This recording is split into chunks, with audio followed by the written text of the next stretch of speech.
again. So I just want to remind everybody, why is it so important to vote? We all know that everybody's vote matters and everybody's vote counts, and your vote does make a difference. So what are the things that we're talking about? This year, we're going to be electing our congressional district House of Representatives in Congressional District 8, 10, and 11. And these are the things that are on the line. Voting rights, environmental and historic justice. We're hearing a lot about affordable and reliable transit, or making sure that we have laws and regulation that protects our Black lands and our history and our historical resources. Police reform. This is something that we've been discussing ad nauseum about how to demilitarize the police. And so it is up to us to make sure we elect candidates into office that reflect our values and the way we see that the future of Virginia and Fairfax should be, as well as fair housing is on the ballot, education access, healthcare, economic security, and reproductive rights. So it is very important for us to get out and vote. So as I said, on the ballot, well, before I get to on the ballot, so election day, again, is Tuesday, November 8th. Polls are open from 6 a.m. and they will close at 7. But if you are online before 7 p.m., you are guaranteed to vote. So if you get there at 6:59 and at 7, they say the polls are closed, stay online. You have to be given the opportunity to vote, even if it takes until 11 o'clock that night. If you are online by 7 p.m., you are guaranteed a vote.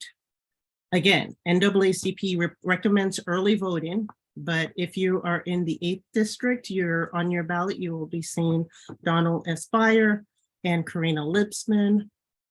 If you live in the 10th, that will be Jennifer Wexton and Hung Cao. And if you are in the 11th, you'll be on your ballot, you will see Gerald Conley and Jim Miles. Again, we are recommending early voting, making a plan. So these are some of the important dates. I think some of these have already passed. But if we go to the, down to the, let's see, 1, 2, 3, I should have highlighted it so it was easier to pinpoint where we are in this timeline, but the last day to request an absentee ballot is tomorrow by 5. Deadline to return any vote by mail is by mailbox. By mail ballot is November 8th by 7 p.m. if hand delivered in person, and it needs to be postmarked on or before November 8th and received by noon, no later than November 14th. And then, of course, early voting started September 23rd and will continue through November 5th. So let's talk about early voting. If you are registered, you can, if you requested your ballot by mail, as I mentioned before, make sure you bring it with you if you changed your mind and you would prefer to submit your ballot in person.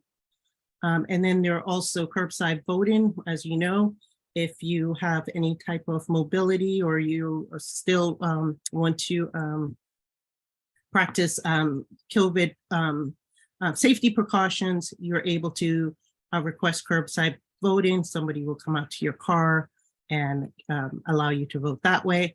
And you can also use the drop boxes if you have requested your ballot ahead of time.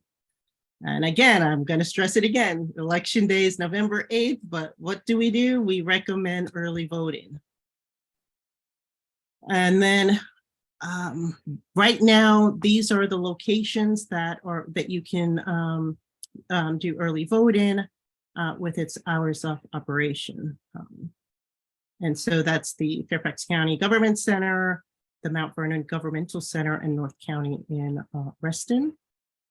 And these are other locations that you can do early voting. So if you notice, these polling locations have different hours of operation. So once you determine which location that you're going to go, particularly if you're going through the weekday or weekend, please make sure, which is part of make a plan, to also note the address of where the early voting location will be and its hours of operation. Very, very important. And again, we are recommending everybody to do early voting. And then on election day, you would go to your regular polling location. And I gave you the hours of 6 to 7.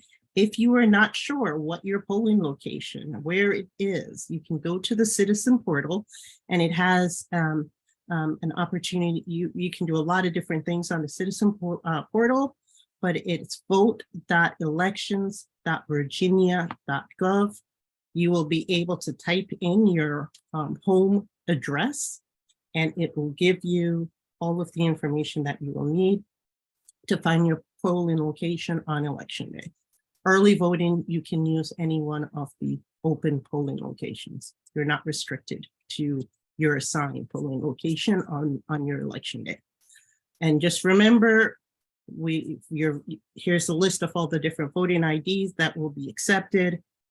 If you go to the website that I showed earlier, vote.elections.virginia.gov, it'll also provide a wonderful list of acceptable IDs that you will be able to bring. And again, I think I put it on every slide. Early voting. I don't know. I don't think I can stress that enough. So like I said, there are a lot of different volunteer opportunities that are available here in Fairfax, and we're also helping out some of our sister counties. We actually created a coalition of all the NAACP chapters in the Virginia State Conference NAACP Region 3. All 13 counties are working together this year to remind Black voters to go out and vote early and support their candidates who champion NAACP priorities. And so all of the counties right now will be doing get out the vote, canvassing, phone banking, souls to the poll activity, and all of those different things. And I will put the link. I should have made it a little bit bigger. What you can do, you can either scan this QR code that is on the slide, and it will take you directly to the sign up form, where we will collect your information and then get you assigned to your preferred volunteer effort. And if you are planning on canvassing with us, we're not using any paper packets that we're going to be using a mobile app. And all that training will happen before you are given your assigned location.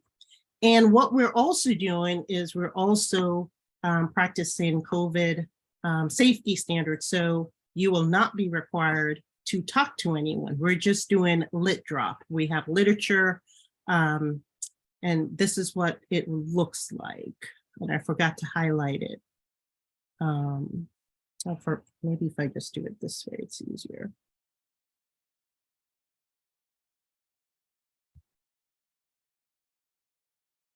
This is actually the door hanger that we would be using when we go during the canvassing activities.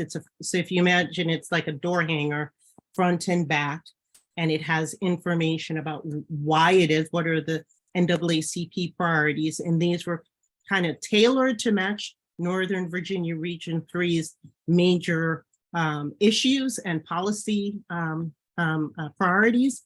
And it also gives information about when you can have access to the polls, whether it's early voting or election day, as well as a QR code, which you can scan, and it takes you to another page where you can get more information and sign up for volunteer opportunities. So we're also teaming with the Nova Democracy Center, which has a lot of great information as well. It gives an opportunity, if you know of anybody that needs a ride to the poll, I will put the link to the Nova Democracy Center into the chat box, but we have rides to the poll opportunity, more information about what your voting rights are, as well as an opportunity to report any if you feel that you have been discriminated against at the poll, how to submit that information. Now, we would recommend that if you are at the polling location, you speak directly to the election officers there and then provide us with the information. This is not a mechanism to report for an action, but this is a mechanism to report, to collect the information. So at the end, we can figure out if there were any trends. And so, again, I stress, do not use this as an action-oriented reporting system. This is a documentation system. And so that concludes my presentation on the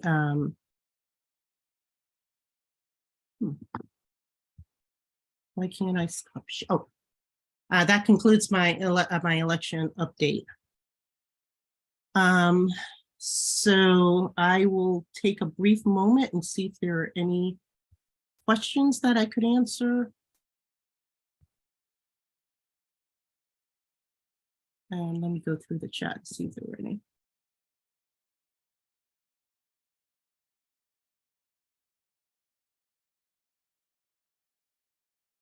Yay for those who voted early. I love seeing that. Voted by mail. Wonderful. Okay. Several asked about link to the souls to the polls. Yes, I will give that. Yes. Thanks, Michelle.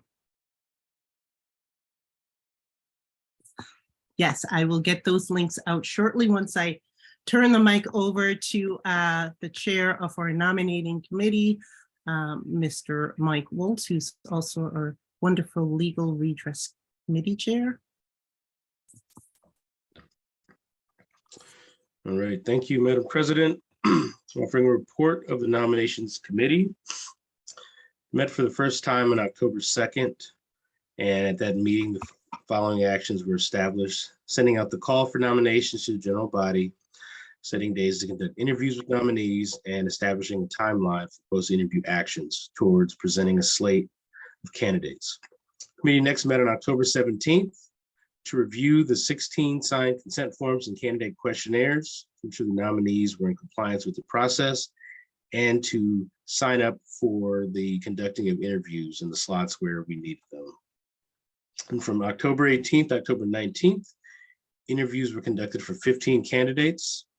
On October 20th, the nominations committee met to approve a slate of candidates to present to the executive committee and the general membership. They are as follows: for position of president, Michelle Leet; first vice president, Nikki Zimmerman; second vice president, Sujatha Hampton; third vice president, Karen Camplin; secretary, Michael O'Brien; assistant secretary, Evelyn Spain; treasurer, Erica Scott; assistant treasurer, Monique Norwood. Then 6 member at large positions: Donald Craig, Meredith Avasi, Jenny Igo, Rachel Luckenbaugh, Mary Payton, and Mike Woltz. Thank you for the report out, Mike. All right, so let's go ahead and finalize these. And as we indicated in the email that was sent out earlier today at around 1 p.m., we are, for candidates who did not advance by the nominating committee, if they would be able to nominate from the floor, but that requires you to have submitted the application to the nominating committee before today and have your 3 nominees certified as members in good standing. So having said that, I will now open the floor for nominations for the position of president. Hearing none, the nomination is now closed for the position of president. I now open to the floor for the nomination of the first vice president. Hearing none, the nomination for first vice president is now closed. I am now opening the floor for nomination for second vice president. Hearing none, the nomination is now closed. I am now opening the floor for the nomination of third vice president. Hearing none, the nomination for third vice president is now closed. I now open the floor for the nomination of secretary. Hearing none, the nomination for secretary is now closed. I now open the nomination for the position of assistant secretary. Hearing none, the nomination is now closed. I now open the floor for nomination for the position of treasurer. Hearing none, the nomination for the position of treasurer is now closed. I now open the floor for the nomination of assistant treasurer. Hearing none, the nomination for assistant treasurer is now closed. I am now opening the floor for nominations for member at large. Hearing none, the nomination is now closed.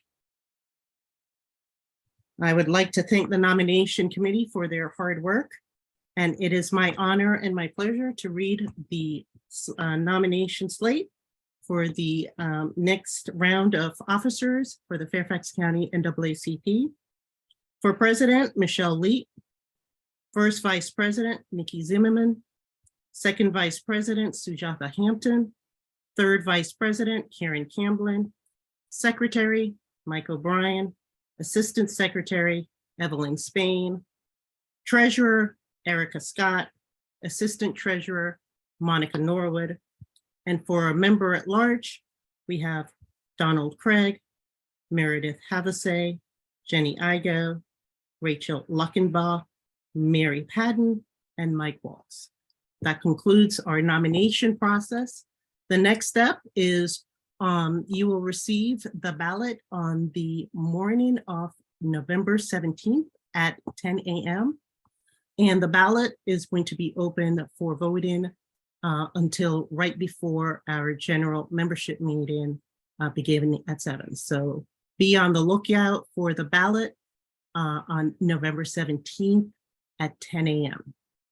All right, that concludes our election process. And thank you again so much for our nominating committee.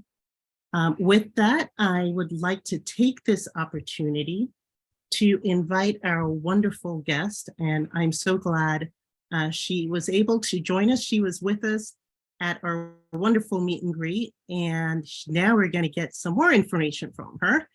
And so if Annabelle Busa from the Washington Regional Transplant Community, thank you for joining us, and I will hand the mic over to you. Hi, thank you so much for having me. I really appreciate it.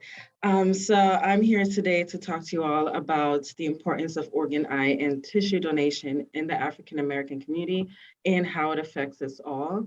So without further ado, I'll go ahead and get into it. Just give me one moment. Okay. Sorry, having a bit of issue with technology. Okay. So the need for donation, as of this month, there are currently 105,833 US patients waiting for a life-saving organ transplant.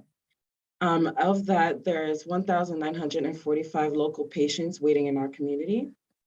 In 2021, excuse me, we had over 41,000 transplants that were performed. And in 2020, we had 6,446 patients that died, unfortunately, waiting. Now, there is a critical need for donors. About 106 people in the US are waiting for a life-saving transplant, as I mentioned before. Approximately 28% of those waiting are members of the Black community. And this is a considerably large number if you know that African Americans only represent 13% of the US population. In addition to that, 93% of Black Americans are waiting for an organ, are waiting for a kidney transplant. Also, unfortunately, every 9 minutes, another person is added to the national transplant waiting list. And every day, between 17 to 20 people die each day because the organ that they need is not donated in time. So I'm going to get into some health disparities impacting African Americans.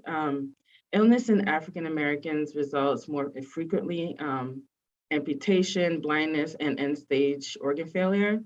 The need for donation and transplant is more pronounced in minority communities where disproportionately higher rates of diabetes, high blood pressure, and heart disease contribute to organ failure, especially kidney failure.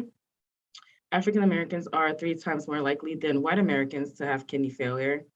And on average, African Americans, that's Black transplant candidates, wait longer than non-Black transplant candidates for kidney, heart, and lung transplants as well. Also, access to healthcare for African Americans is later, non-existent, or of course, lesser quality, as we know. This is a social justice issue.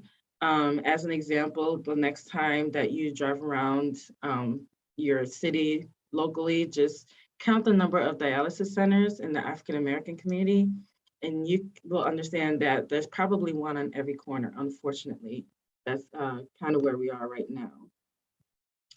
Now, I want to get a little bit into the resolution. Back in 2016, the NAACP established the resolution that April 16th will be National Organ Donation Day, which is great. So I like that you guys are taking initiatives as an organization to also promote organ donation. And its goal is to aim to increase awareness about organ donation and the lives it saves amongst African Americans. So kudos to you guys on that. So what do we know? Demand outpaces the supply. There's a widening gap between those who could benefit from transplantation and available organs. Also medical suitability. Unfortunately, few deaths occur in a manner that permits an organ donation, which is actually less than 1% of deaths that are medically suitable for organ donation, and authorization for the gift. Now, 90% of people, majority of Americans, are positive about organ donation. However, only 51% have signed up to be organ donors. There are 25% who have not signed up but express a willingness to be donors. And then the remaining 24% are completely unwilling to be donors. But what we know is that transplantation works. Transplantation is often now the definitive treatment for end-stage organ failure and disease. There's a significant progress in the science of transplantation, which includes better surgical techniques and organ preservation, better anti-rejection drugs, and better assist devices to support patients while waiting. So how are organs allocated? So UNOS manages the national list of patients waiting for a transplant, and UNOS stands for United Network of Organ Sharing. The determining factors for allocation include height and weight, blood and tissue type, medical urgency, length and time on the list, and of course, geography, where you are located in the United States. Some people, and I will get into this later, think that there are other factors that contribute to how organs are allocated, such as social and economic status, age, race, and gender. I can tell you right now, those 4 things do not contribute to how somebody is able to retrieve an organ or gets listed in a certain way. It just goes by the medical urgency, as I mentioned before, blood type, are you a match with somebody in the area who has either passed away or is a living donor, so on and so forth. But I'll get more into that later as well. So as far as the myths go, I kind of want to briefly touch upon this. Just a raise of hands. How many of you have heard that, oh, if I had the heart on my license, the doctors will not try to save my life? Anyone? Okay, I do see one hand too. Could you repeat that question, Annabelle? I didn't hear you. Sure. How many people have heard that, oh, if I have the heart on my license, the doctors or medical professionals will not try to save my life? They used to say that. I don't know if people still believe it.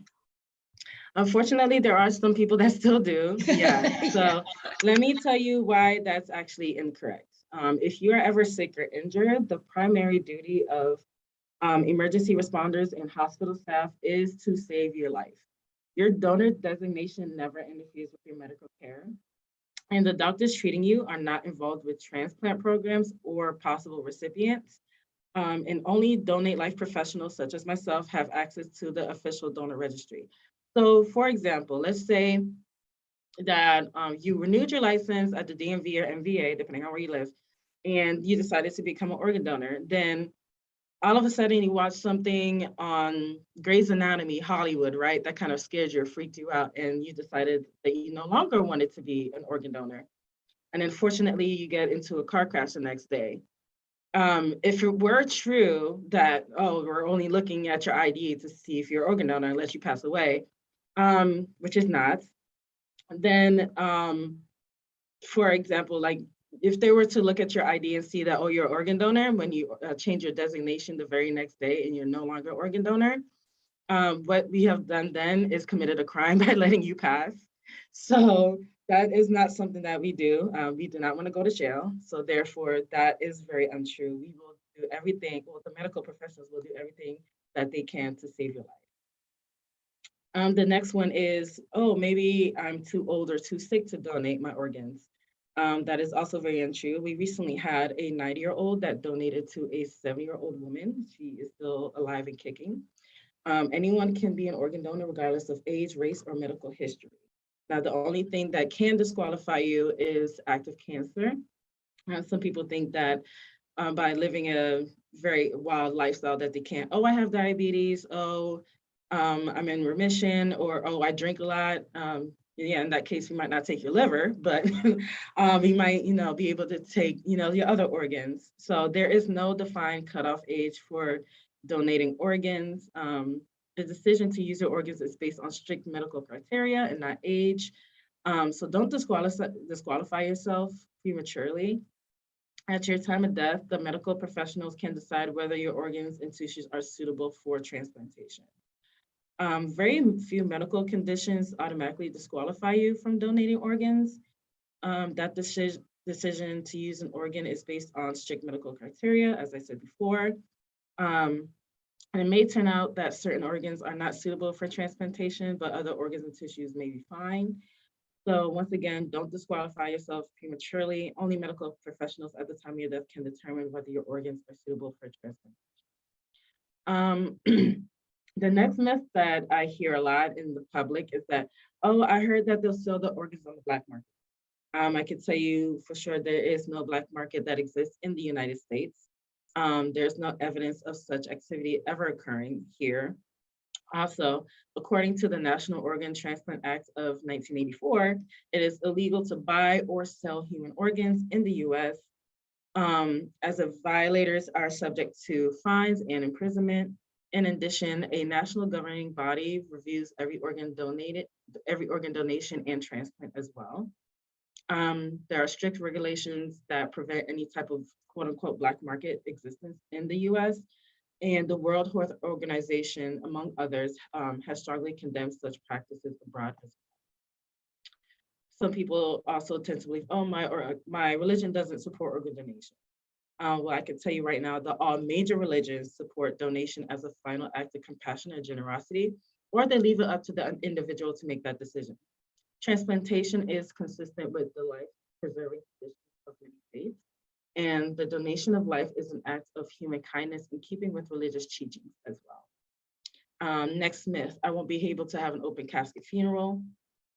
Not true. Organ and tissue donation doesn't interfere with having an open casket funeral, excuse me. The donor's body is clothed for burial, so there is no visible signs of organ or tissue donation. Through the entire process, the body is of course treated with care, dignity, and respect. And the last myth I'll go over is that, oh, it's not fair to the average person. People who have money have preference.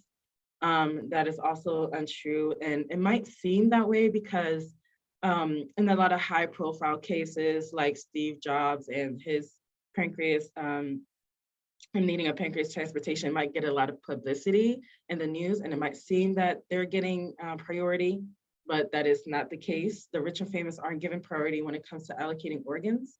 Like I said, it may seem that way because of publicity, when celebrities receive a transplant, but they are treated no differently than anyone else.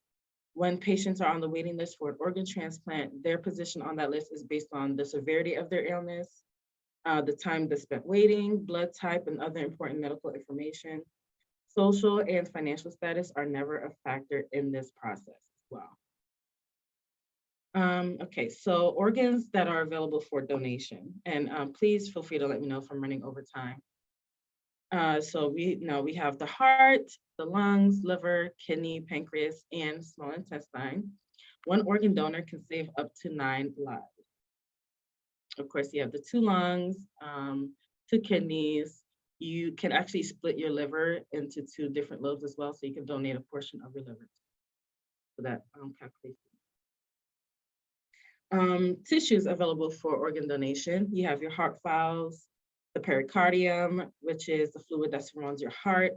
You have your corneas and whole eyes, bone, skin, tendons, and ligaments, for like ACL tears, for example, and saphenous veins. One tissue donor can enhance the lives of 75+ people. And we say enhance instead of save the life of people, because these are not life-saving tissues. They kind of just help the person who might have suffered a disease or injury in this case. All right, so other life-saving donation opportunities. Now we have research and education, as well as whole body donation and living donation. So organs and tissues that are not recovered for transplant may be used for medical research and education if unauthorized, or if authorized, excuse me. Non-transplantable organs and tissues help researchers every day find new ways to treat disease. And a gift of organs and tissues for research can affect untold number of patients who benefit from the medical advances that result from their use in their laboratory. Now, virtually every disease that plagues mankind is being studied today with the help of donated human organs and tissues that cannot be transplanted. For therapy, for example, you have pancreatic islet cells that produce insulin that are used in the treatment of diabetes. Hepatocytes and liver cells are used in the treatment of certain liver diseases, and some donor cells are used for life-saving treatments as well. We also have whole body donation. This allows educators, medical students, and healthcare professionals the opportunity to have and advance the study of anatomy and surgery as well. Okay, so real quick, I want to go into organ donation routes. You have living donation, and this could be to the related or non-related living donors. So kidney, part of the liver, and the lobe of the lung as well. You can donate those things while you are living. You have organ donation after brain death.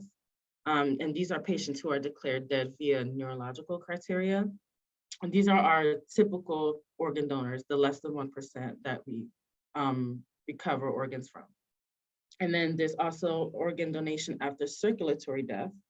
And these are patients who may donate organs following death by circulatory criteria after a chosen withdrawal of life support.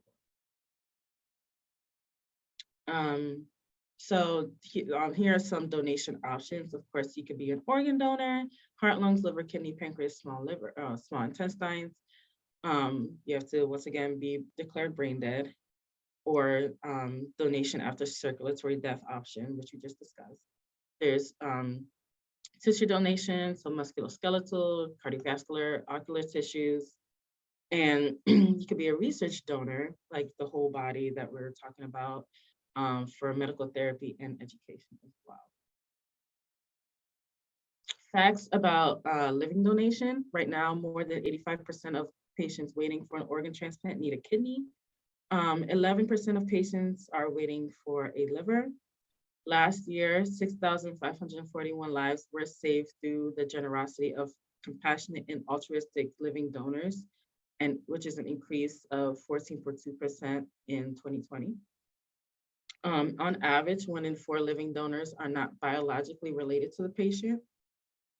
And coming soon, you'll be able to register your interest in being a living donor on the National Donate Life Living Donor Registry as well. So here are some miracles of organ donation, which I found to be interesting. According to Health Day, uterine transplants are helping women get pregnant and become mothers. Of 33 women who received a uterus transplant in the United States between 2016 and 2021, 19 women delivered a total of 21 babies.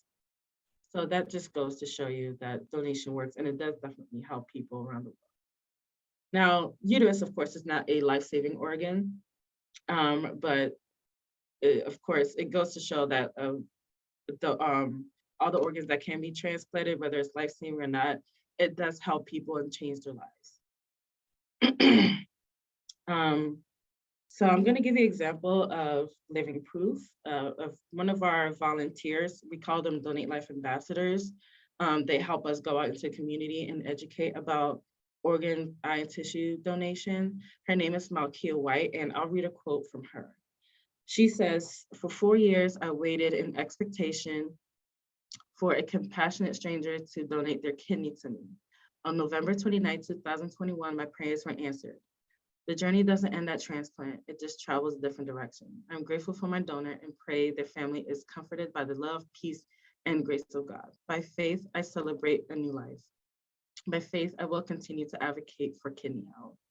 And I know you probably can't see the picture of her that I'm having on my computer screen, but she is part of the community. She is African-American, one of the people who unfortunately fell into having renal disease because of it being so prominent in this area, especially amongst African-Americans. So the fact that she was able to receive a life-saving kidney, she's really impacted by that. And now she goes to share her story whenever she can and helps us at conferences, does college, talks at colleges, and so on and so forth. So we're really grateful for her and grateful on her behalf as well. So here's the fun part. How can you register to be an organ donor? Of course, you guys know when you renew your license every, I think it's 8 years in Maryland. I'm not sure what it is. You gotta forgive me. I'm a Maryland resident. You could go to the DMV or MVA, depending on where you're located. You can do it online through a state donor registry. So for Virginia, www.donatelifevirginia.org. You could do it at a community event. Anybody you see with a Donate Life shirt, we go to festivals, health fairs, we do talks at colleges and even high schools now. If you see anybody in a Donate Life shirt or with a Donate Life pin, they will be able to register you there on the spot with the paper application or electronic application. And for our iPhone users, the little heart app, the health app, the pink heart, if you go there, click on the app. If you want to do it now, by all means, feel free to do so. Click on the app and you'll see your face in the top right-hand corner. If you click on there, you'll scroll down and you should be able to see the words organ donation. Click on that, and then you could just fill out a quick 1 to 2 minute form, and then you'll be a registered organ donor. Simple as that.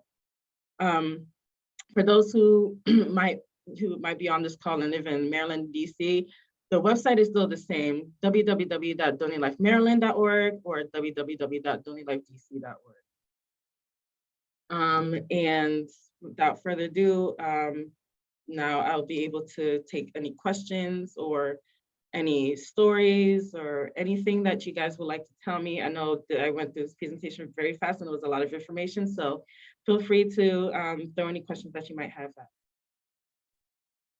Annabelle, we have actually a few people who announced in the chat that they are organ donors or recipient of an organ, and even one person whose son was an organ donor, whose son tragically passed away. Do any of you want to speak? I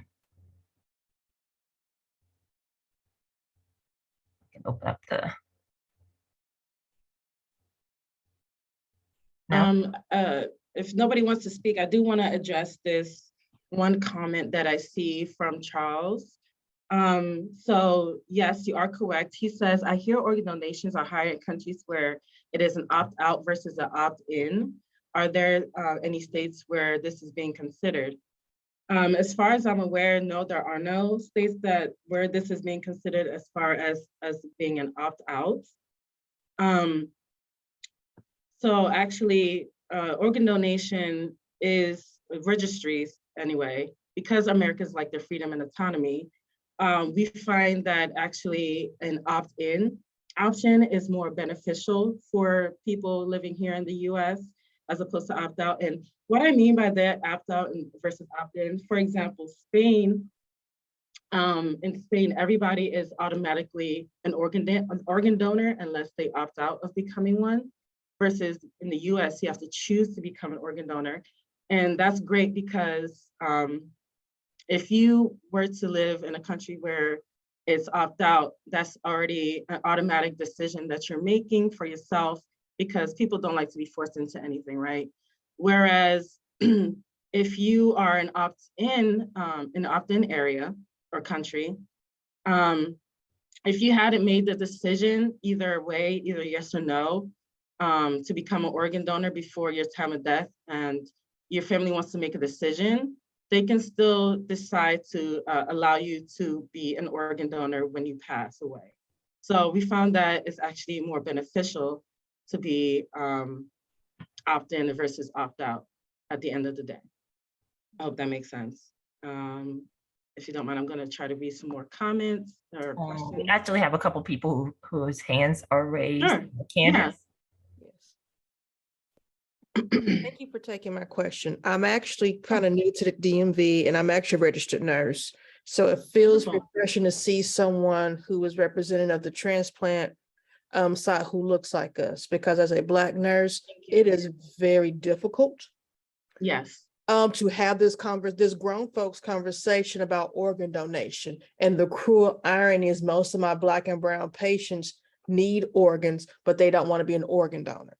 Right. Also, it's a lot of myths. Oh, if I come into the hospital, I'm an organ, like you said, they're gonna take the organ. No, we're not, because that's not even my lane. There's a process for organ procurement. It's harvesting. No, ma'am, this isn't corn. It is organ. Yeah, exactly. That's a trigger word for us. We don't like trust that me, word harvesting. We as a nurse, I procure. get in my feels, that is not corn, that is an organ. Yes. And just trying to educate Black and brown people, especially because I live near Landmark, and I know for a fact, I passed at least one dialysis center there on Duke Street, which I think is DaVita. Okay. But one thing I am seeing also as a Black and brown people is access to primary care, which means they're saying like the GFR, which is on one of the labs you look at to look at your renal function. They'll let that elevate a little higher in Black and brown people. I also see more Black and brown people who do dialysis as opposed to doing peritoneal dialysis. And there is a difference. If you do peritoneal dialysis, you're more likely to be a candidate for a transplant because that's a regimen. And if you can keep up the regimen of being a peritoneal dialysis patient, you'll do great as a recipient of an organ. It is also a lifestyle change. Your life will change when you become an organ donor, when you receive an organ recipient and a donor. Because when you're an organ recipient, there is a medication that you have to take daily. Anti-rejection, Celicept and Tacro. That is non-negotiable. When I don't feel like taking it, we didn't ask you. You gonna take it or you gonna take it. Right. And it's also an emotional roller coaster, because then you had to have that hard conversation. What if I don't get an organ? What if I can really die waiting on a kidney? I can die waiting on a pancreas. And that is a lot to unpack psychologically, not only just for that person receiving that news, but for your family. Absolutely. Yeah, I appreciate your comments, Candace, but yeah, you're absolutely right. And that's where the need for us being on the list where it matters, right? So that's what my job is to do, go out into the African-American community, not only give back, but have boots on the ground, have conversations face-to-face, and have real conversations. You know what I mean? Like, I don't want to just excuse me, we try not to anyway, just go out to the community and read off a script. We try to have authentic conversation about why are these people believing this? Why is this myth in this area as opposed to others in other areas? So we try to understand who we're talking to and have those conversations as well. So I really appreciate your comments about that. Candace, I will go to bed tonight thinking about it's not corn. I will be laughing about that tonight. Yes, Thanks. nor is it apples. That, when I tell you as a nurse, that just, oh, they harvested, we not harvesting tobacco, we are procuring an organ, ma'am. Yes, Verbiage. yes. Procure or recover. Yeah, we prefer those two words. Harvest is a really big trigger for me. Andrea has her hand raised as well. Yes, Andrea. I put a lot in the chat and I really don't want to focus on my own situation, except that having gone through it, when you look towards the possibility of a living donor, it's very difficult. It's very difficult because you have to ask the people around you if they would consider it. I want to say that in my particular case, my place of faith put the word out, and people I didn't know came up to me and said, I am going to get tested. By the way, just because you register to be a living donor does not mean you qualify. They're very, very strict, not only the physical being, but the mental reason of why you're giving it. They won't take an organ. I'm familiar with kidneys, but I'm sure it's the same for the other two. And they'll mention that if they think there was any coercion or felt bad at the moment, it's really rigorous. But I do want to tell people, my daughter was young. She hasn't had her children yet. She is able to have children. Her life is very normal. Living, you can live perfectly with one kidney.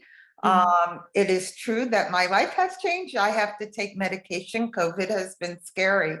But if you're at all inclined to look into it, because there aren't enough kidneys. And I purposely said the timeline was so fast because I have had 2 friends die before they were able to get a kidney because they were put on the waiting list for so long to get a kidney match.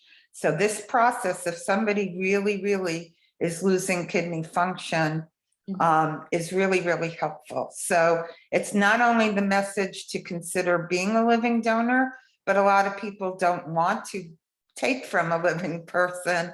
And it was just an encouragement to look into it. The choice, of course, is individual. Of course, yes, you are correct about that. And I do agree, it is very hard as far as the process of living donation, the criteria.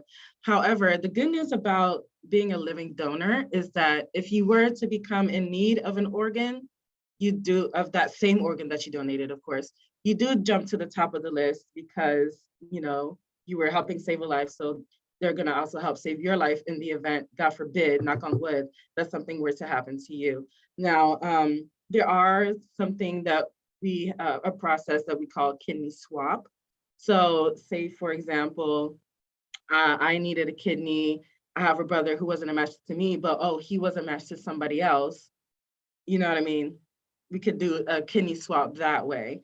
I have heard stories from people who did like a 6-way kidney swap. There's actually somebody in my office who was a part of one as well. So kidney swaps are possible. So don't discourage yourself if you want to become a living donor from that, just because the criteria is hard. There are a lot of hoops to jump through, but you're still helping save lives at the end of the day, regardless. So don't let that change your mind about or discourage you from being a living organ donor if that's something that you choose to do or are thinking about.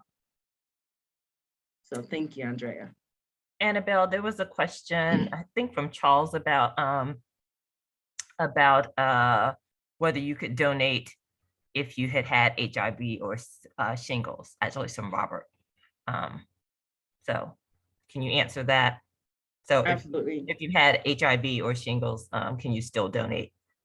yes, of course, it would have to be to a recipient who also has HIV. Shingles, I believe, is also one of those diseases that it doesn't matter that you have it, you're still able to donate. So yes, you still can donate. Same thing with COVID donors and recipients. For those who have had it, because you share the same antibodies, you can donate, but only to a recipient who has those diseases or is dealing with that as well. And Diana, you have your hand raised. I had a couple questions, but I'm trying to remember. Yeah. One thing is, okay, so by watching Grey's Anatomy and all this, I get the feeling that I used to watch it. If say you're an alcoholic or something, there is a limit on, I guess it's liver. I believe, correct me if I'm wrong, that can you, if you're an alcoholic, get a liver if you need one? Or does that disqualify you if you're actively, Actively, yes, they can disqualify you. Of course, there is, but now this is more of a clinical question, so I can only answer it on a very surface level. There is a set of criteria that of course, they do have to be sober for a specific amount of time and meet other certain criteria, physical, as well as with really any other organ, in order to qualify to be added to the list for organ donation. So if they're actively drinking, no. That makes sense. I mean, you don't want to waste it. You have to, some people, you can't refuse to take your medicine. If there's any chance from what I understand, you have to take that medicine afterwards, right? So you don't reject the organ. Yes, that is correct. If it looks like that person is not going to be willing to do that, they're not going to transplant, right? I mean, they interview them and all that. Right, that is correct. Well, you can't take medication with alcohol. Oh, no. I meant, no, totally separate from alcohol. I'm saying if the person has an attitude about taking the rejection. Oh, okay. I'm sorry, I wasn't clear. It's okay. No. Maybe I misunderstood. I'm sorry. No, I rushed into it. Real quick too.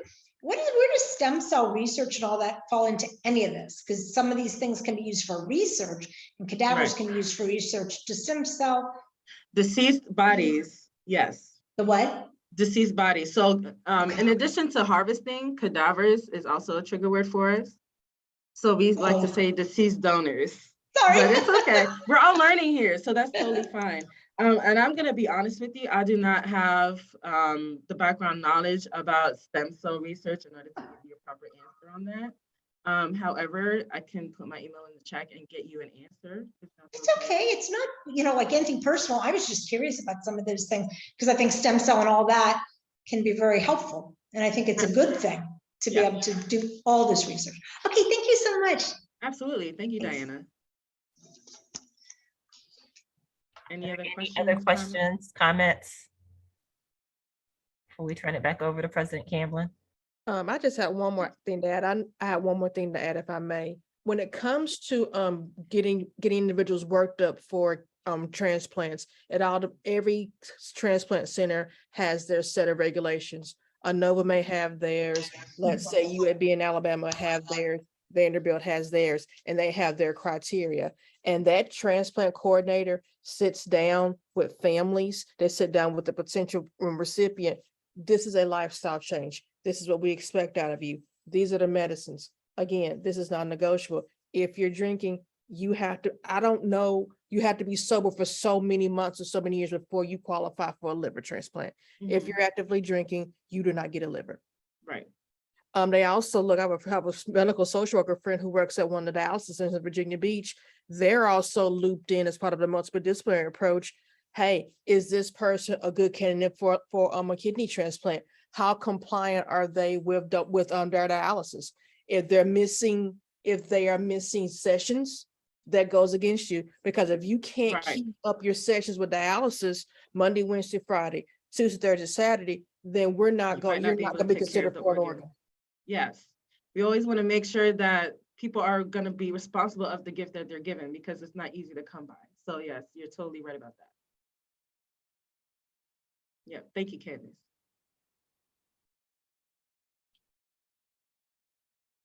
Annabelle, this has been so enlightening. Thank you so much for providing our time. I know it's late, so we extended your work day. It's okay, We no learned so problem. much. And can you make sure you put your email address in the chat? Absolutely, will do.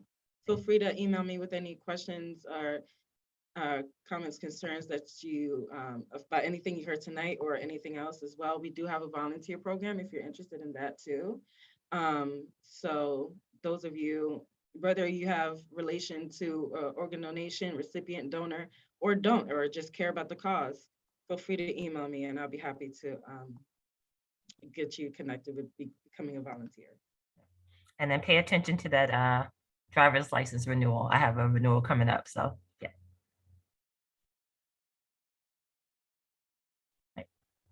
Okay. President Camlin, we will turn it back over to you. Oh, thank you, Vice President Lee. And thank you so much, Annabelle, for joining us here today, giving us course. that very important information and not just about organ donation, but also helping us to be culturally sensitive when talking about such a personal issue. So thank you so much for that as well. Of course, thank you for having me, Karen. Definitely. And again, I'm very excited about the nomination slate we announced. So again, look out for your ballot on November 17th, starting at 10. It is an amazing ballot, a slate of candidates. So with that, I am going to turn the mic over to our Education Committee Chair and third Vice President, Dr. Sujatha Hampton. Thank you for giving us an update today. You're on. Hi, everyone. First, I want to tell you, I just got back from the John R. Lewis. I don't even know what that was called. I have my little form in there. It was like the dedication of their academy. And they had some family of John R. Lewis that was there, his little brother and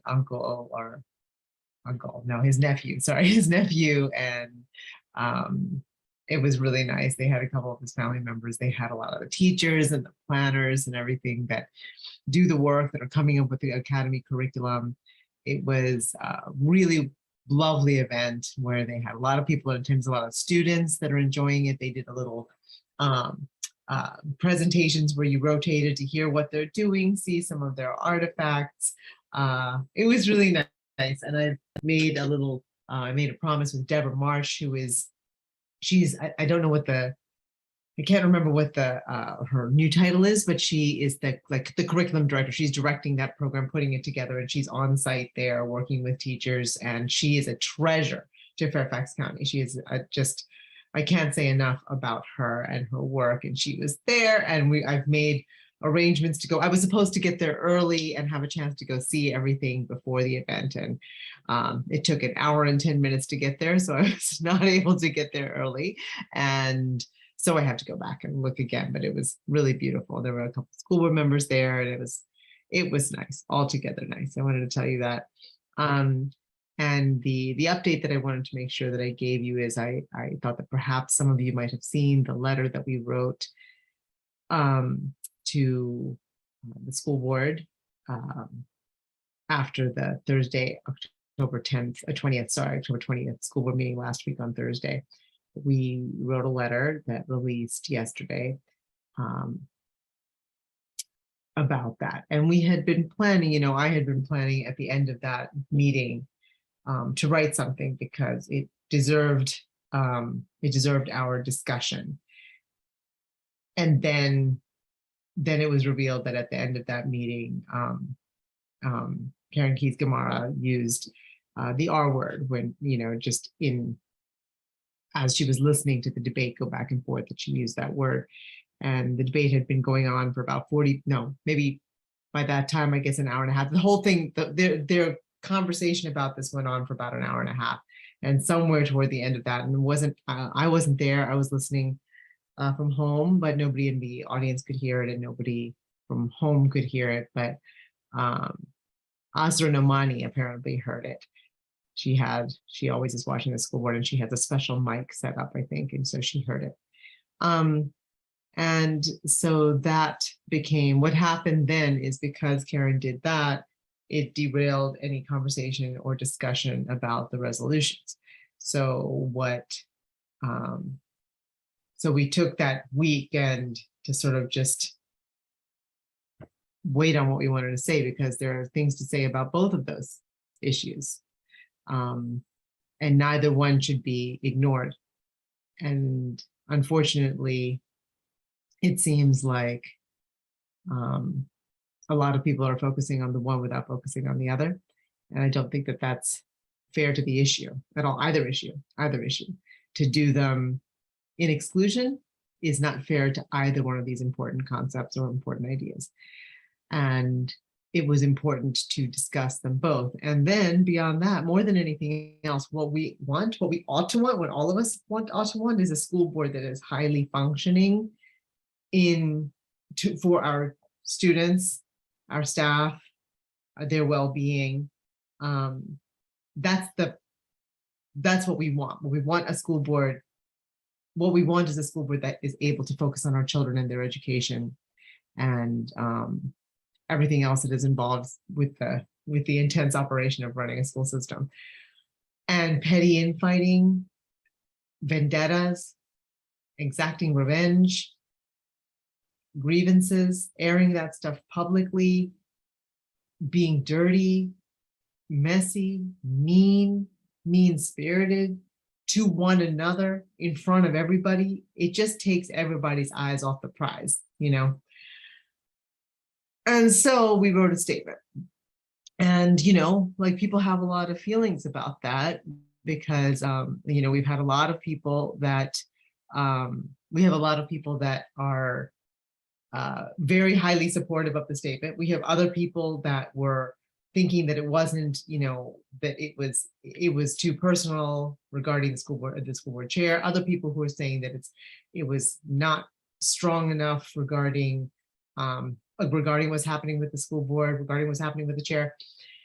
And, you know, people are going to have a lot of opinions and a lot of feelings. And I understand everyone is allowed to have their own feelings about this and be processing it according to their own situations, their own personal story, and what is the most important thing to them. Everybody will have their own. We cannot agree on these controversial. There's a reason there are controversies. There's a reason that we disagree. We all have different things that we're focusing on. So there's no statement that anybody's going to say that's going to be perfect and effective for everyone. So I can just say that the statement that we wrote tried to end, if you read all the way through and you get to the end, we do ask the school board to refocus on the children, refocus on the business at hand, and to stop doing this stuff that they're doing. But there was a reason that we wrote it the way we did. The resolutions, I want to just take a moment to speak to those. There was a resolution that was brought forth by an outside organization to the board, which happens sometimes. The board could easily have written one themselves, but they did not. I did speak to my own school board representative, Elaine Tolan, about that. She said to me, why couldn't we have a statement? And I asked her, why didn't she write a statement? I mean, you could have written a statement as soon as all of the protections and guardrails started being taken down in January of this year. You could have written a statement. So if you didn't write a statement, you didn't write a statement. Why are you asking me? Why couldn't we have a statement? You know. So in that time that an outside organization found Free and Anti-Racist Minds, they wrote a really great statement. They presented it to Ricardi Anderson. Dr. Anderson is on the call with us right now. I mean, she didn't even know that I'm bringing this up, so I'm bringing this up. Hi, Ricky. Anyway, they did that. They brought it to Dr. Anderson. She spent 2 months, as the letter says, spent 2 months taking it. Hello. She spent 2 months taking it to the board members, taking it to Dr. Reed, our new superintendent, doing the work, changing the language, trying to get people on board with the language. There were controversies, there were problems, and she wasn't able to get the chair of the board to put it on the agenda, to commit to putting it on the agenda. She said she was going to put it on the agenda on a particular day, then that wasn't happening. And really what then happened is that on October 6th, Dr. Anderson brought it forth as any board member can do and asked it to be added to that agenda. And that turned into a whole, I can't even begin to tell you, a whole show that took 45 minutes. And mind you, a resolution, I want everyone who doesn't know, who might not know what a resolution is, they do resolutions almost every board meeting, as Dr. Anderson can tell you. They're the resolution to recognize school lunch ladies, the lunch servers or workers, the bus drivers, recognitions of, foreign language teachers. We would like to recognize this. We would like to recognize that. There's no money attached to it. It is simply a statement of support. They do it all the time. And this resolution was a statement of support for teachers to tell them, if you teach curriculum that is part of our, it's part of our curriculum, we're asking you to do this. We're asking you to teach these things. And there should be some issue and a parent gets mad or something, we have your back.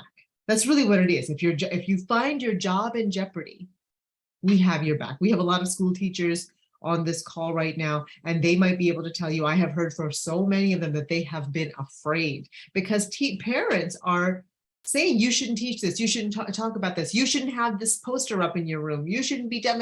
Why do you have this picture up here? All this kind of stuff. And in these divided times, they're very afraid. So they have been asking for this support from the school board. And so the school board, this resolution was that. So then shenanigans, it wasn't voted on the 6th, they bring it on the 20th. On the 20th, it turns into hours. It was hours. It was an hour and a half or something of show going back and forth. It was just horrible. And again, this is a resolution like the bus drivers. We would like to recognize, whereas the bus drivers do a lot of wonderful work for us, we would like to provide our support for them. It was like that. And I can't do justice to it. So it was a whole thing. That resolution didn't get voted up. Instead, one that Megan McLaughlin and Elaine Tolan wrote together and presented with no lead time, that was not vetted in this way, that was not taken and done the rounds as Dr. Anderson did due diligence. She took it to Dr. Reed twice. Who knows whether, I don't know whether it had been taken to Dr. Reed. It certainly hadn't, not all the school board members had seen it. And in fact, that new resolution, I heard from so many teachers that this resolution is worse than no resolution because it has specific language in there that specifies FCPS approved curriculum. Like, we'll have your back. I'm not curriculum materials. We'll have your back, but if you're teaching using FCPS approved materials, like I got Robert Rigney right in front of me right here. And, granted, the Latin curriculum has a whole lot of like murder and mayhem in the curriculum itself. It's like part of that. So maybe he's already covered, but other stuff, students bring in letters, people bring in pictures. Those are not approved curricular materials at all. So what if a student brings in a letter from their grandfather to his boyfriend or lover that he was never allowed to be with, and that is not approved, and a parent says, you showed this letter from 100 years ago between these two men and you shared it in class, and it had something to do with FLE curriculum or something to do with whatever, and then you're chastised. There's no protection in this resolution because a resolution specifies many times FCPS approved materials. So teachers are telling me they feel more scared now. So this resolution was worse than the original. So that's really why we had to say something, because the material and the people, the teachers that we are here, this organization exists to protect, the issues, the materials, all of that are under threat all the time, and more so now than they have been in prior years, recent prior years. And that's why this madness between the board members is so horrible. So at the end of this meeting, Karen does this thing. She makes this mistake. She says this slur. And then what happens is that Rachna in particular, the chair, but some of them, Rachna, Stella, Tammy, and Laura Jane Cohen, have really more than anybody else, it seems, calling around, doing all of this stuff, ramping up, and a censure, asking for censures, asking for specific harms to be done to Karen, above and beyond anything I've ever seen for any elected office ever before. And I grew up here ever before. I've never seen anything like this. And that was the reason for our letter. We're asking them to stop doing this, stop being vindictive, stop airing your dirty laundry out there, because nobody cares. What we want is for you to refocus on the kids. And Karen has been consistently having calls with affected communities and parties and individuals. She was working on it when this letter went out on behalf of the board that did not have the full board's approval at all, but went out, signed Fairfax County School Board, went out to the whole FCPS community and staff. I've never seen anything like that. While she was in the process of communicating and apologizing and talking, this thing happened. And it has a distinctly personal flavor and a distinctly vindictive flavor to it. And that's why it's even part of the letter. That's why it's not 2 letters. People say, you could have done this in one letter and this in another letter. It's all together. The whole thing now, unfortunately, is in a giant, disgusting amalgam. And it all is clumped up together. So it can't even be two letters anymore. It had to be 1 letter. And that was the reason it was written like it was. And I think that's all I have to say on it. I think that was quite a bit. I know it was quite a bit. And some of you may have absolutely no idea what we were even talking about, but it's becoming a big deal, and it's not being allowed to be put to rest. And there are all things about each one of us that we can fix. Like, we have stuff to fix. Each one of us does stuff, says stuff that we need to fix. And if there's no grace ever, if you just keep pushing and pushing and pushing and hurting and hurting and hurting, and you don't allow someone to do better and to get better, then what are we as humans? Where is the humanity? Where is the humanity if we can't do that? Because, like what she said, that word is a horrible, disgusting part of our culture. And it has been there. Like, keep telling people, I started watching this show called Community that came out in the early 2000s, and I didn't watch it. Then I turned it on. It's in like every episode they're saying that. It's like, you can't go back and watch the Gilmore Girls or Friends or anything, because it's just so bad. The things that we have allowed, and language evolves and the way we talk evolves.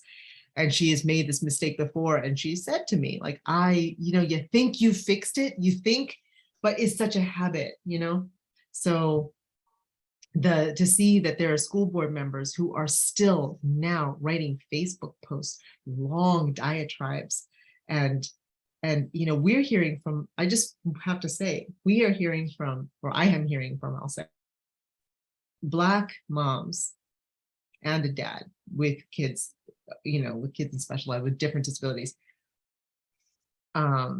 neurodivergent kids with cognitive disabilities, physical disabilities, who are saying to me, please don't turn your back on Karen for this, because our kids get called the N-word and the R-word.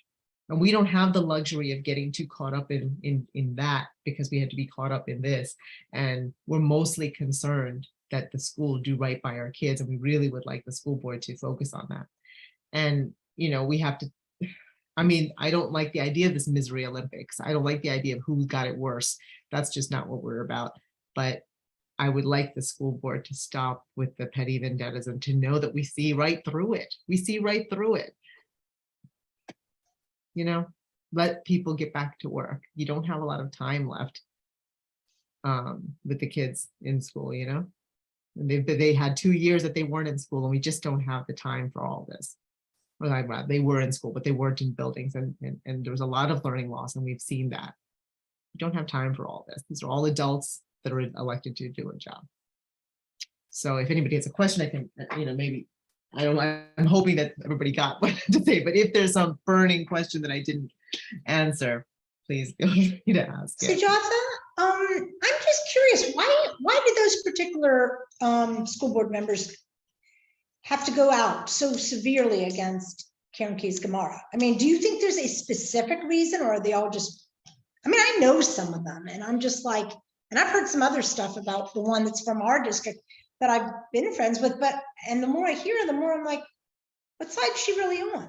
So, is there a reason? You know what? There's always what we know. Yeah. And what they say. And the further you are in it, the more you know. I'm not going to sit here and speculate. I have lots of thoughts in relation to what you just asked. I have lots of thoughts. Why is it going out like that?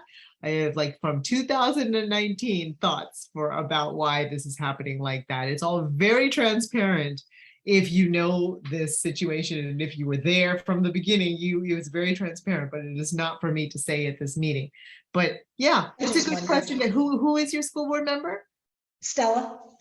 Oh, it's a great question to ask her. Why don't you ask her and see what So she says? like, Go ahead why and see what being she so says. fierce? Go ahead and see what she says. Well, when it came to electing uh drawing a blank, but anyway, the superintendent. When it came to electing, and she had come to my house for something else. I was doing something for Jerry Connolly. She was there, and she was sweet, so I didn't approach about anything. But there was part of me wondering, well, why did all that happen?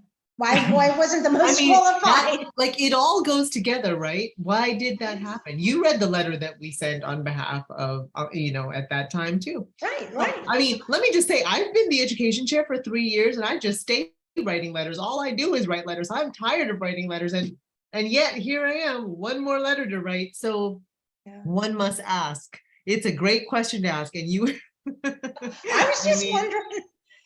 I am just glad that Dr. Anderson has her camera off and it's just sitting back there. Because, these are just not questions that we can even talk about in a forum this large, but it's a very worthy question. And that is your school board member. Yes. So you certainly can ask. I You know? should. Yeah.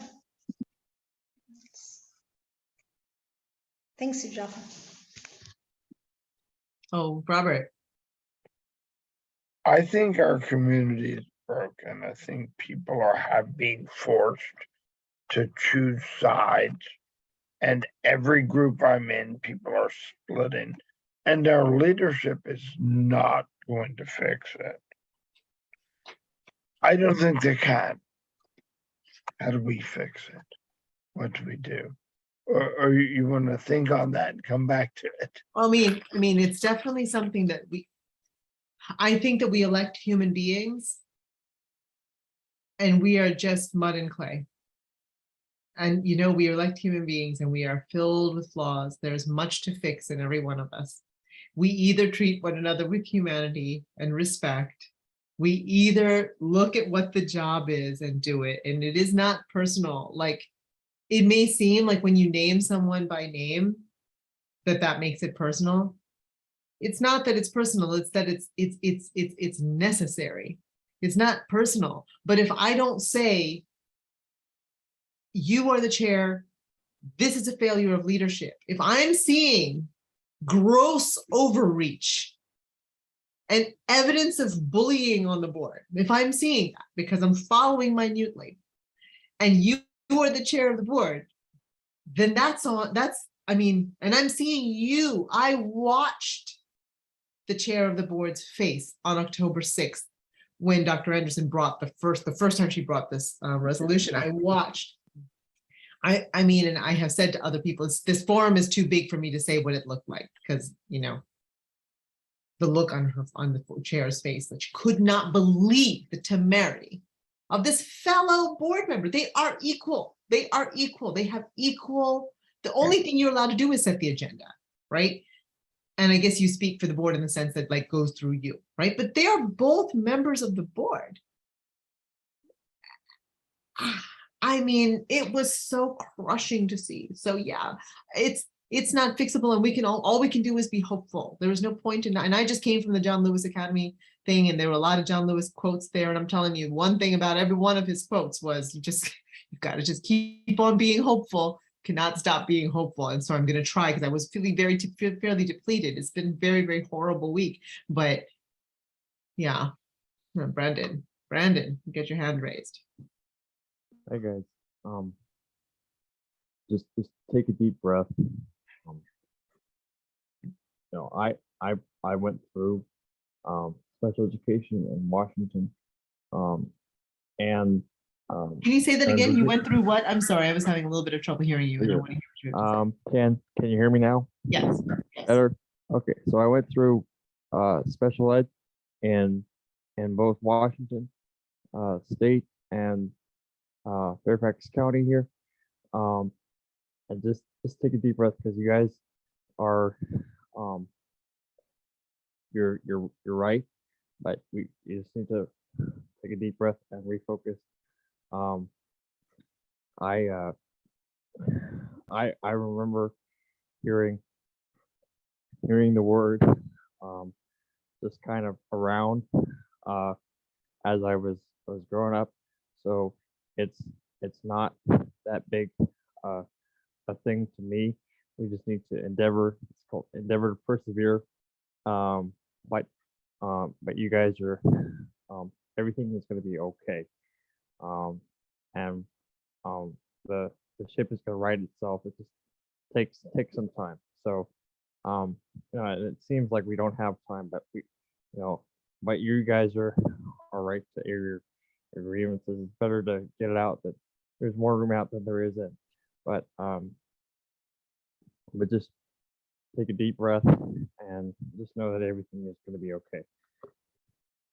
Thank you for that response full of grace. And it is true, like this taking a deep breath when you try to get the, when you try to refocus, because really our role here, we have to remember, those of us who have joined us here, those of you who are always fighting with us, alongside with us, the reason we have to do things like that is because the work isn't hard. The fact that Karen Karen, not Karen Kamala, the fact that Karen Keys-Gamarra said this makes it, it makes it, it's not because she's a Democrat, but because of her Blackness and anti-Blackness that you have to be conscious of, right? She did something wrong, for sure, and she's a Black woman. You know what I mean? She did something wrong and she's a Black woman. And she does a lot of right things too, for sure. But I'm not trying to say that all of the right things have erased that. I'm not, that's what I'm saying. But when there is when a Black person does something that is wrong, the consequences are, invariably much, much higher. So we have to keep that in mind while we also think about grace and while we also work together to make sure that we get past this, that she gets past this, that the board gets past this, that the community gets past this. We can't forget that. You can't just throw your colleagues under the bus on the TV news and with letters and all of that. You can't do that without being conscious of who you're talking about and what good work has also been done that you never talked about, So that's all I'm saying. We can't be thinking about it in silos because we are multitudes. We contain multitudes. And all of those multitudes that comprise us, we have to consider in all of this. Like Rachna Sizemore-Heiser, she has a child. She has an autistic son. So for her, we have to keep in mind that perhaps hearing that word for her felt a particular way. I would be thinking about that much, much more. And I don't forget that. But I have to keep in mind that also she's the chair of the board. And also there are these, overreach behaviors and things. So we have to be able to contain all of the multitudes and look for just our common humanity and getting to the work, which is governance of the school board, or the schools, of our school division. Erica. Yeah, thank you for your insight, your observation. What I wanted to say was, I think a good piece that's missing when it comes to organizations and individuals who feel they can act like that toward their colleagues or folks that are on the board is that there's a lack of respect, as you mentioned in your letter, from the NAACP, but also to a lack of accountability when these things are done. We sweep things under a rug, a lot of times, and we give individuals passes. But I also think, like you mentioned too, that extending grace to someone. And so I think that sometimes there needs to be processes in place for when people are having, so to speak, a bad day, or when people are showing us who they really are. Okay.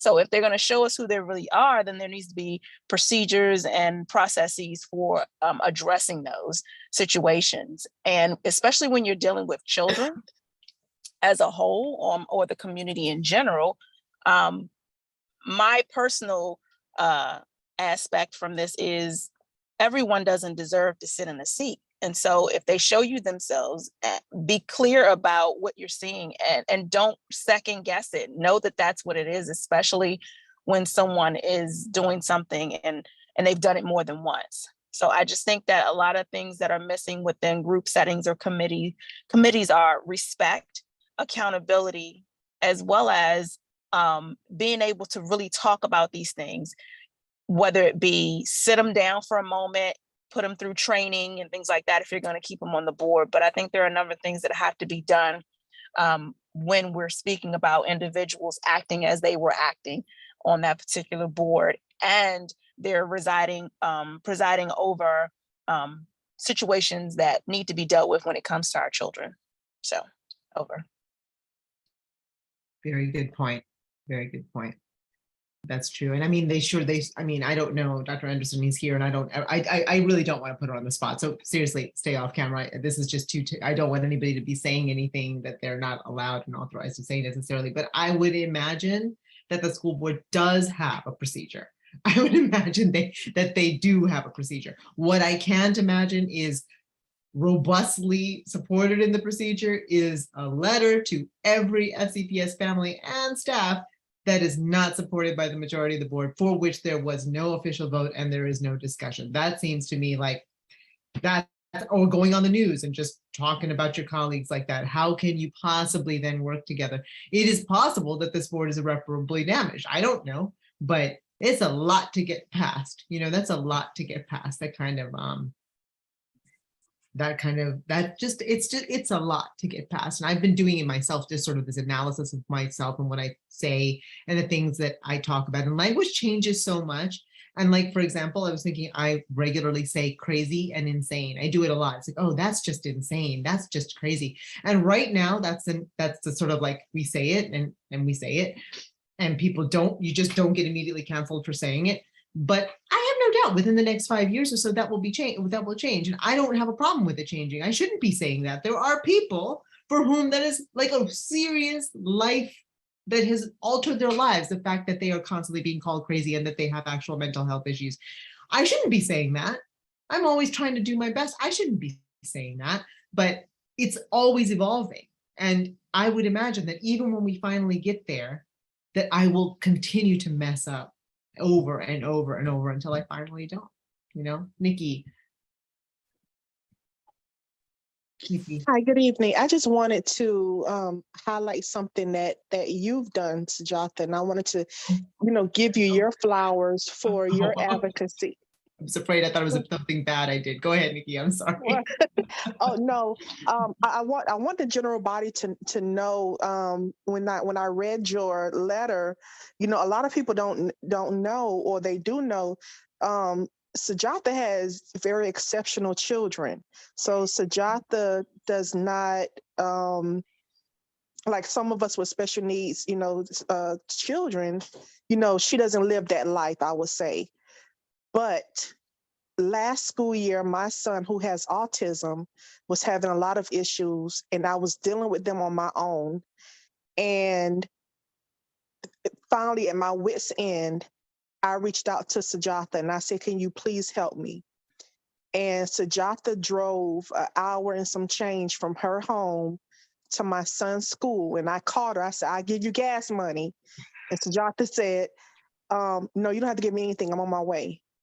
And the whole time I was concerned because I felt, even though Sujatha does the education committee and she's an advocate for us, does she know how to advocate for my son, who she only saw a handful of times? She knows he has autism, but does she know what he's dealing with? And let me tell you all this. She went into my son's school and she owned that room.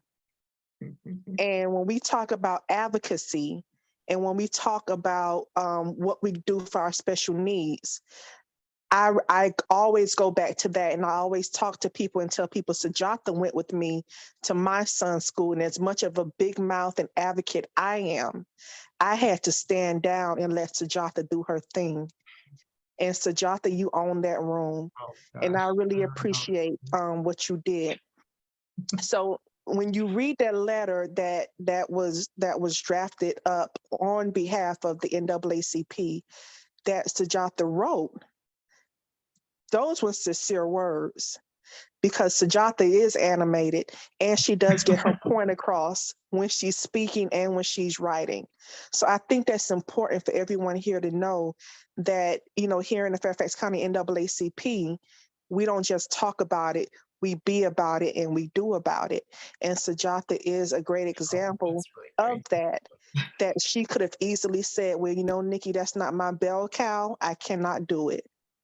But no, she went up there, wouldn't be in my son's school, and she did the darn thing. So I would just like to thank you and give you your flowers in front of everybody so they can understand how you advocate for our special needs babies. That's my baby. And Sujata went in there and said, I love Tony, that he's a great kid. And I really appreciate everything that you've done. And I appreciate what all the school board members do when they do it out of sincerity. And they do it out of, you know, working and wanting our children to be better and do better. I don't do pomp and circumstance. And I think that some people on that dais have selective outrage. And that's something that I do not like. Because if you're going to be mad, be mad. So that's all I got. Ain't got no more. Thank you, Sujata. Nikki, obviously, I mean, you never ever needed to say that, but thank you. You know, and what I actually said was that this was a very well-beloved child. I was, you know, that's the thing that I think the school board, and really what I would love to see is, like, you know, let's just talk about special ed kids. They're hated on like crazy in this school division, and maybe in every school division. Perhaps our school division is better than most, you know, because it's bad everywhere I've ever taught, you know. And so, like, there's just, it's hard to be a parent of a child, and you're just constantly fighting for these IEPs, constantly fighting to get these people to take care of the children as per their remit. And so we need a school board to really be able to take the time to do that kind of governance. You know, that's just what they need to be doing. And like false outrage, what Nikki just said about false outrage or selective outrage, she said selective outrage. That's the thing. That's the thing. You can't just decide you're going to be selectively outraged about this and not outraged about all of the things that they will let, like, for example, parents will come up and just denigrate kids, just say terrible things in public comment. And there's no mechanism to stop the show and say, hold up, you can't say things like that about other people's children or any children. You know, we need the school board to refocus. I don't want to, I mean, we could talk about this all night. We're already at 8:41 and we've been talking for quite a while. And I so much appreciate the robust conversation. And I hate that whenever I open my mouth, I'm just completely co-opted everything else that was supposed to be talked about. But it is true that selective outrage is something we just don't have time for. There's a lot to be outraged about. Karen Keys-Gamarra is like the one who started the whole special ed audit thing. Her work has been, as a guardian ad litem, has been with these kids. I'm not excusing everything I'm saying. I am not excusing the other stuff. I'm just not excusing the other stuff. Oh, Michael O'Brien over my dead body. I don't want any part of it. I don't want any part of it. Anyway, the thing is that, like, there's just too much. There's just too much going on, especially now, for this kind of infighting. How are you going to do this kind of stuff in front of everybody when the kids are watching? I mean, and the truth in teaching resolution that they passed with the special language that makes teachers afraid, and they passed it like this, like, well, not like this. It took an hour and a half of this battling, and it was horrible. It was horrible to watch. It was just devastating. It was not good for teachers. Teachers are not happy about it at all. I don't know. And when you have like for sure, I think it's like the last line of our letter that says that when the school board doesn't have a clear position on these important issues, then for school leadership, like, you know, the superintendent, all of her right-hand men and women, and the people who work with her, they don't know what to do. They don't know what will and will not be acceptable, and it has a chilling effect. Because if you notice, there's status quo, and status quo can really be terrible and completely dangerous. But if you don't know where to step, if you're standing on the only block of ice like a polar bear and you don't know where to step, you'll just stand there, right? You can just stand there and starve to get to death and be in danger because you don't know where the ground is safe beneath your feet. And that's the situation that happens when the school board doesn't seem to have any clear direction and just arguing with one another. and doing it publicly and making Facebook posts and calling their friends on the phone and trying to get people censured via the Democratic Party or whatever, you know? Who has time for that in a moment like this? Nobody has time for that in a moment like this. There is so much learning loss that happened during COVID. There's so much mental health struggle that's happening during COVID. For a child like Nikki's autistic son, that's years that for a child who is really always trying to make friends and work on the social stuff, that wasn't able to happen. Think about that. Think about the delay that happens then if a child is in that situation. We don't have time for it. And this is what we're dealing with. Now we can't talk about anything because we're talking about this. For how long? We're going on a week. Was today Thursday? It's been a week. Okay, so we're going on a week. Candace. I just want to add my little 2 cents. Like I said before, I'm fairly new to the area. And I think Fairfax County is a microcosm of a lot of school systems around the country. It seems as though the adults who are in the room, who are elected, they can't take themselves out of the equation. I may not agree with you on a lot of things, Sujitha, but I'm going to respect your stance. I'm going to respect the GNU, and we are going to come together as 2 grown women and do what's right for the children of Fairfax County. Granted, I have no children in the school system, but when it comes to Black and brown children, it is my business. I want to make certain that Black and brown children, and even the children of immigrants, first generation, second generation, that they have access to quality education. That is the charge that has been placed on elected officials, not just in Fairfax County, Loudoun County, any of the 95 counties here in the Commonwealth of Virginia. That should be your charge. You need to basically look at the why. Why did you run for the school board? Did you run for clout, or do you really want to be the change agent for Fairfax County educators, students, and teachers? Yep, that's the question. And I can say until you get that right, I'm gonna need you to sit down. Like I said, why don't y'all just let the kids run it? Because if you want to act like children, let children run the school system. And my thing is this, like someone said, I still think everybody's in this COVID hangover, so to speak. Mentally, lost learning, teacher morale is almost abysmal. And the thing is, I've taught, and now who wants to teach now in this environment, this hostile environment? Now you're telling teachers what they can and can't teach. So what are you setting these kids up for?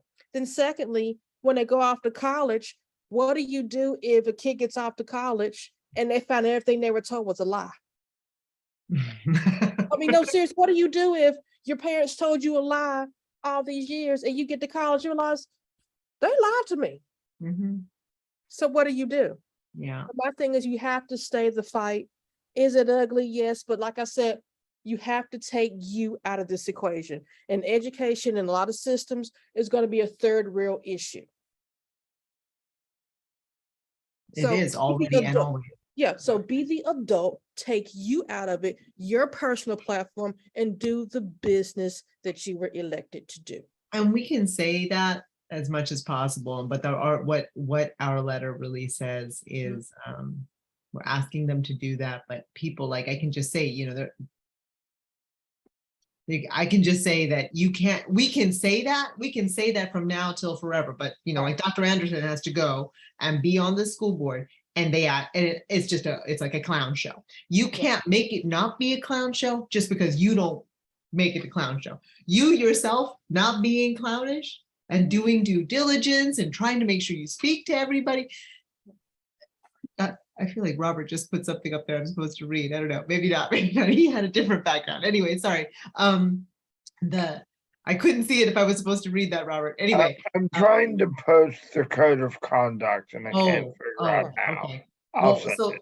Yeah, so like that, what you just said, Candace, is exactly right. And I don't want to belabor the point, but you've got 12 people. You've got 12 people, and that's why it says Russian size more Heiser. She's the chair. So imagine if the chair says, okay, you know what, guys, we had some terrible stuff happen. I know a lot of people are mad. I'm mad too. I've got a kid with disability. He's been called that. This hurts me, but we've got so much work to do that I know you all are going to keep fighting, but we have work to do. So let's just not fight amongst ourselves. Let's get to it, right? Whole lot of respect would come her way if she did that. a whole lot of respect, because a lot of people are going to have like that goes for any terrible thing somebody says. You can ask. We actually had all kinds of things. We have asked for all kinds of things. We have a police chief that we actually know was involved in 2 criminal cases, and he's our police chief. We spoke about that too. It doesn't matter. We can say whatever, and people are going to do whatever. So all we can do is make sure that the Fairfax NAACP is always saying what we have to say for the purpose that we have to say it, and we're just doing our best. And that's all we can do. And I don't know, I want to hand it back to Karen because I think that we could talk about this potentially all night. So I don't want to keep reawakening somebody's thought that they want to share. So I'm going to hand this back to Karen and hope that all, like as Michelle Lead says, hearts and minds clear. I hope all our hearts and minds are as clear as they're going to be. Thank you, Sujatha. That was a really great report, and I appreciate you taking the time to answer the questions and field all of the comments. This was a very sensitive topic for the community. And so I want to thank everybody for staying on for this long. I know it's a little bit longer than our meetings normally are, but this was such an important conversation to have. And I hope, as Sujatha said, I hope everybody was able to ask all of their questions or be able to express their comments and concerns. And this is definitely not going to be the last time we talk about this. As you, from hearing from Sujatha, she is an amazing for tracking things and being able to analytically and logically relay all of what's going on with the school board and developing solutions and responses, and all in support of our children and all in support of the NAACP priorities. And so thank you, Dr. Sujatha Hampton, right? And for all that you do, and hopefully we'll get to that point where everybody seems to be striving for, which is the one Fairfax, and our reports are not going to have these types of injustices as part of it, but celebrating the achievements of our children. And so with that, I am going to put her on the spot, but I would also, and please bear with me just for a couple more seconds, vote early. But just for a couple seconds, I just want to extend an appreciation to School Board Member Ricardi Anderson for presenting that resolution that we discussed.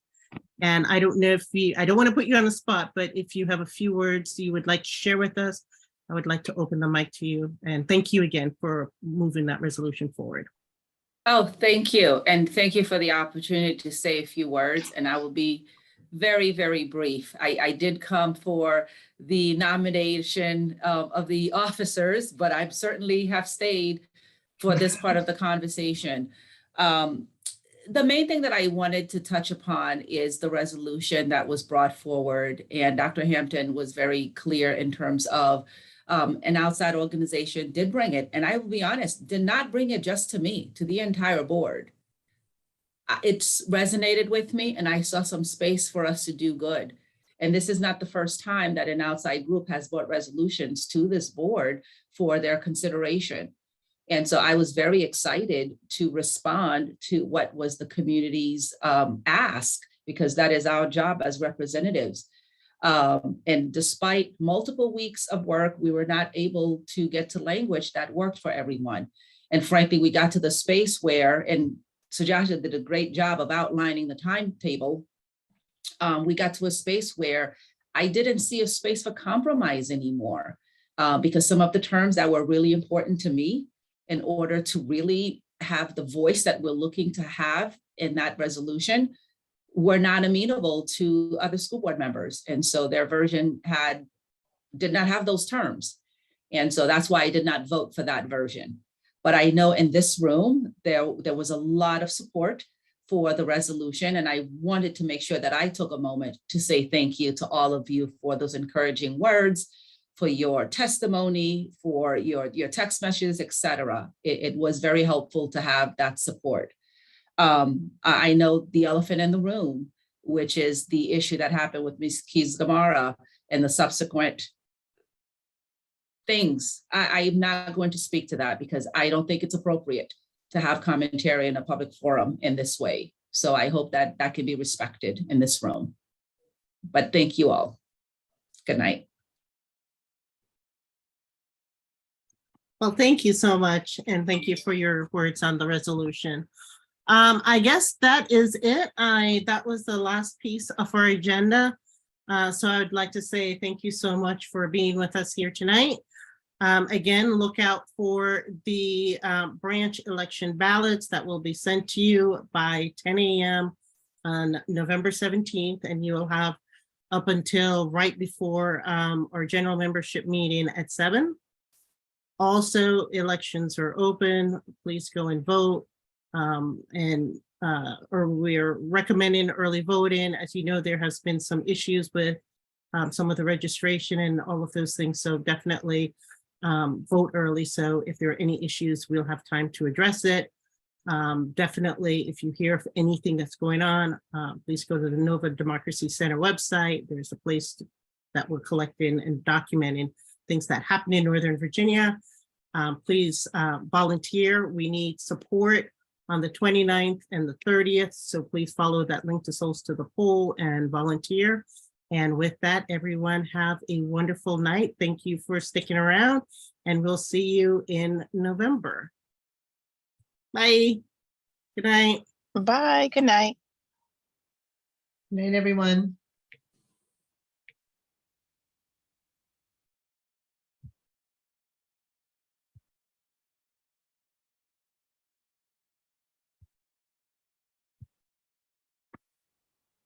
All right, I'm tired. Are we? All right. Night. Good night. Bye, everyone.